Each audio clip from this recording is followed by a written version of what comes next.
Okay, I'm with AJ and Craig, and we're here talking about Overruled, a multiplayer platformer where there's a very interesting twist and an interesting mechanic. Tell us about this interesting twist. Cool. So to start with, at its core, it is, like you said, a 2D platform fighting game. So it's you and your friends, you're going to be running around just fighting each other. But the thing is, the rules and the objectives are constantly changing. So 1 second you might be playing King of the Hill, which means you need to stand in this shining ball of light to earn points. But then 30 seconds later it might be swag bag. So you've got to pick up this bag and you'll earn points for every second you've got it. But that's kind of like the broad spectrum of things. But the individual rules that can be changed themselves are really what make the game interesting. Yeah, so as Craig said, the broad stuff is the game mode changes. That switches every 30 seconds. On top of that, the players actually pick up these cards we call change-em-ups, and that allows them to play these cards at any point and actually twist the rules of the game. So 1 second it might be 1 point every second for holding a swag bag, then suddenly somebody grabs the swag bag and plays a 10 point per second card. And we have this great mode called fire tag, which is where one player is set on fire and the other 3 players are getting points during that. And like in real life, the only way to transfer the fire is to punch someone. Just like in real life. Just like in real life, completely realistic. Yeah, so completely. And we have this horrible trolling card called Disable Melee. So what you could do is I could transfer the fire to Craig, disable melee attacks, and now he's stuck on fire for the next 30 seconds unless he gets cards to counteract it. So you get this just lovely dynamic where the game's always changing, it's always different, and sometimes you'll win a game with 150 points, and sometimes if you're Craig, you'll lose a game with 4,500 points. I think I lost the game by quite a considerable score to a very young competitor who must have been about 12, and he completely owned me. It can be quite... There's a lot going on. How do you give feedback to the players? How do you tell them what's going on so that they can kind of plan their strategies? Yeah, so do you mind if I jump in this one? Cool. Yeah, sure. It's been a difficult challenge to say the least. We've been very lucky that we've had a couple of friends who are into UI and UX kind of helping us take all this information and present it very clearly on the screen in the UX. So you'll always see what cards are active, what game mode is active in the top left of the screen, and we make a very big deal of playing cards. Each time you play a card, the character will talk about what card he's played.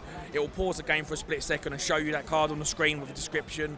And so it's just all been about a focus on feedback to the player. This is what's going on now, this is what's going on now.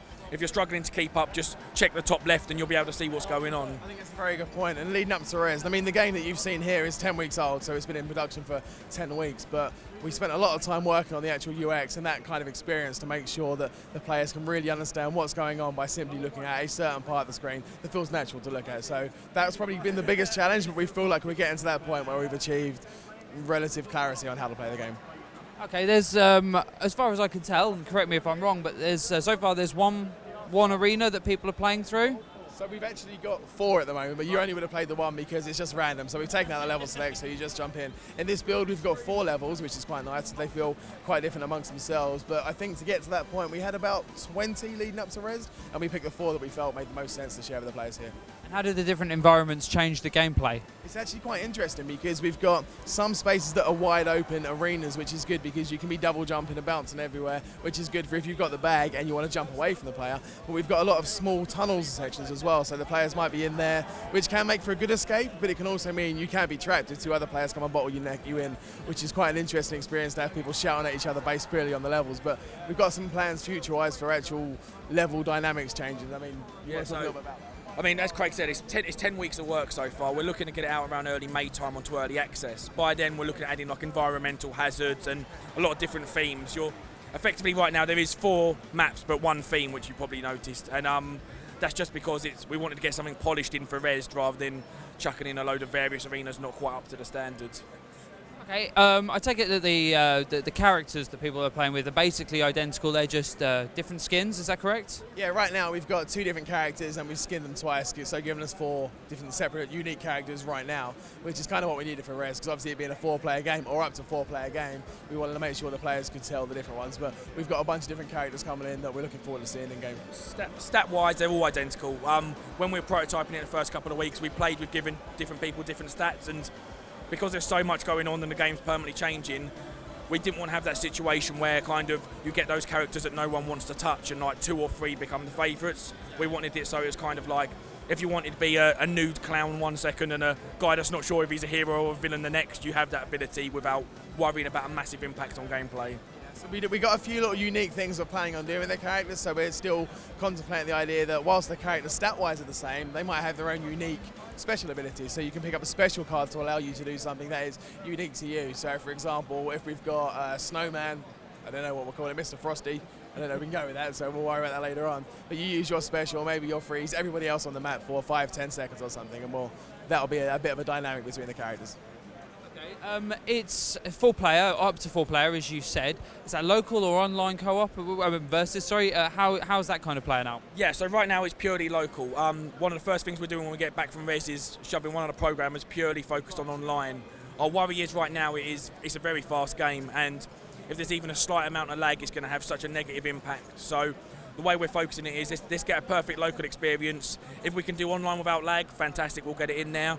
But I would rather produce this perfect local game rather than hinder it with a substandard online mode. Do you also maybe think that an experience like this, part of the fun is in completely screwing up your mates, whilst you can laugh at them in their actual face? That's exactly it. So we grew up playing like SNES games, N64 games. Micro Machines is a good example. Mario Kart, Mario Party, Worms, Armageddon. We still play those games now, but we can sit in the same room shouting and just enjoying beating each other. But also not just winning, helping your friends lose is really, really satisfying. And we've even found when we're playing this that we're still shouting and swearing at each other. We're having nice falling outs over certain aspects of the game, which is quite entertaining. Okay, so you're 10 weeks in development. You're planning on going on the Steam Early Access. Why Steam Early Access? Why are you taking that particular path? It's because we didn't just want to build this game us. You know, we've been in environments before where you have one team working on a game for a long period of time. What we really wanted is to get a community around this game. You might have noticed we've got like 40 drawings up on the walls where we're getting people to design characters, and we're going to pick our favourites and get them in the game. We want to keep that going from when we go into Early Access, because we're going to become numb to this, you know.